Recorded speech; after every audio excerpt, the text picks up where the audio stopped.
तो जी हाँ दोस्तों, हम आप सबको बता दें कि हमारे अरविंद अकेला कल्लू जी की फाइनली आज शादी होकर विदा होकर घर पे आ गई है। तो हम आप सबको एक बड़ी खबर बता दें उनकी शादी से जुड़ी कि उनकी शादी में सारे कलाकार हमारे भोजपुरी इंडस्ट्री के, यहाँ तक कि हमारे निरहुआ जी, आम्रपाली दुबे जी, समर सिंह, अंकुश राजा, डिम्पल सिंह, सब लोग उनकी शादी में बनारस पहुंचे थे। लेकिन उनकी शादी इतनी अच्छी धूमधाम से हुई कि लोगों के दिल हक्के बक्के रह गए। आप उनकी जोड़ी देखकर तो समझ ही गए होंगे कि दोनों लोगों की जोड़ी कितनी अच्छी लग रही है। लेकिन इनकी शादी बनारस में हुई है अभी।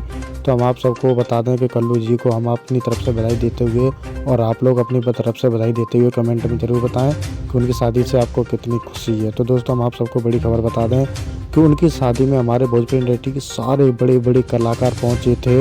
ये उनकी गाड़ी है जिसमें उनकी विदा होकर आई थी। फाइनली शादी हो चुकी है।